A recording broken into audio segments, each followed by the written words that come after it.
The moment I walked into our bedroom that night, I sensed something had shifted, like a subtle tremor in the air that only someone who once loved with their whole heart could feel. The bed was untouched, the sheets neatly tucked, yet the faint scent of a perfume that wasn't mine lingered, clinging to the corners of the room. My wife, Mia, hummed softly in the bathroom, a sound that usually brought comfort, now feeling alien, hollow, and slightly mocking. "I thought you'd be asleep," she said, stepping out, wrapping a towel around her. Her eyes flicked somewhere past me, and for a moment I couldn't read them. There was a weight in her silence, a hesitancy in her smile. My chest tightened with a pulse of unease.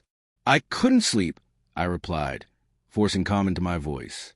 But my stomach knotted as I glanced at her, tried to ignore the nagging suspicion that had been growing for months. Subtle yet persistent. Her late nights at work, her phone always face down, the sudden need for space that didn't exist before. I brushed them off, blaming exhaustion, stress, the routines of married life. Now I wasn't so sure. It started innocuously enough. A missed call here, a delayed reply there. Then came the hidden glances at her phone, the whispered messages when she thought I was busy. And the weekend she went out with friends, but returned at dawn, exhausted yet oddly exhilarated.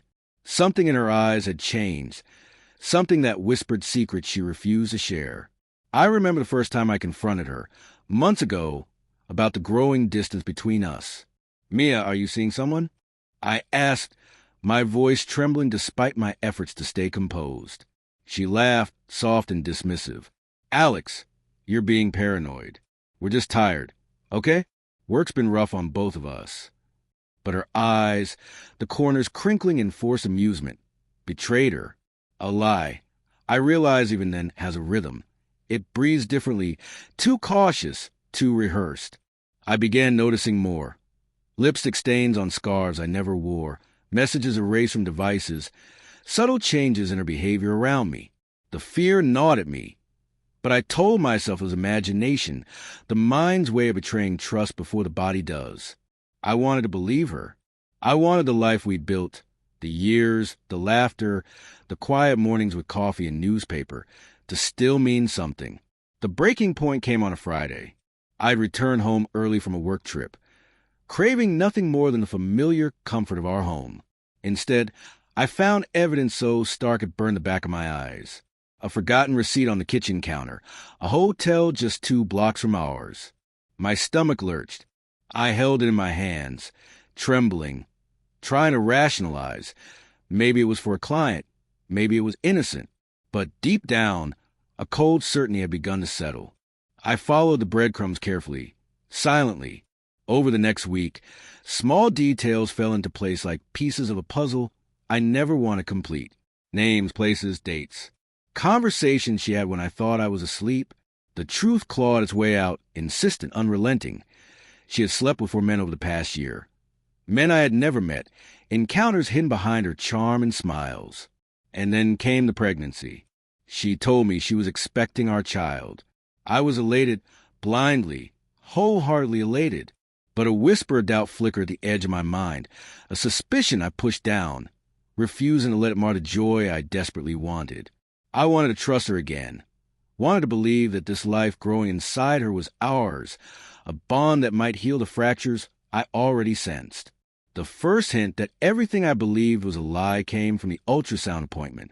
I had insisted on going, needing to see her, needing to see our child. The technician glanced at me awkwardly, then at her chart. "Sometimes we need to verify the father's medical history," she said lightly, almost offhand. And just like that, the question lodged itself in my mind like a splinter. I confronted Mia that night, heart pounding, voice tight. "Is the baby mine?" Her silence was worse than any lie. She avoided my gaze, her hands wringing the towel she always carried. "Alex, You slept with other men," I said, cutting through the pretense. "4 of them. And now I have to ask if this child is even mine." Her tears finally came, spilling in messy, desperate streams. "I didn't know how to tell you. I didn't want to hurt you. Please. I love you, Alex. I thought it was a mistake, but I love you." Love. That word felt like acid on my tongue. Love couldn't erase months of betrayal. Couldn't mend the nights I lay awake imagining the truth. I realized then that love was irrelevant to the damage done. Intention could not undo the consequences. In the days that followed, I planned my revenge, not in anger, not with violence, but with cold, calculated precision. I confronted the men she had been involved with one by one, not with threats, but with truths, exposing their lies, their complicity, letting them know the depth of their betrayal to the man they'd unknowingly wronged. Each encounter left me a little lighter, a little more in control of a world she had shattered. When the confrontation with Mia finally came, it was not a shouting match. It was quiet, surgical, like closing a wound that could never fully heal. You wanted to hide from the consequences. I said, voice steady. Now you live with them. I will not be part of a life built on lies. Not for you, not for that child. Her sobs filled the room, mingling with the silence that had grown between us over the months. I turned away, the finality of my decision weighing like iron in my chest. It was not revenge in the way movies show. No dramatic confrontation, no public humiliation. My revenge was survival, reclaiming the parts of myself she had tried to break, and making sure the life I would lead next was untainted by her deceit. Weeks later, I found a strange sense of peace. The betrayal had carved a canyon in my heart, but also revealed a resilience I didn't know I possessed. I would love again, trust again, but cautiously, deliberately. And as I walked past the places that once held our shared laughter, I felt a quiet satisfaction. Not cruelty, not malice, just the cold clarity of a man who had been wronged and had refused to let define him. Mia was gone. The echoes of our life together reduced to memories I would carry forever. But in the wreckage of betrayal, I discovered something essential.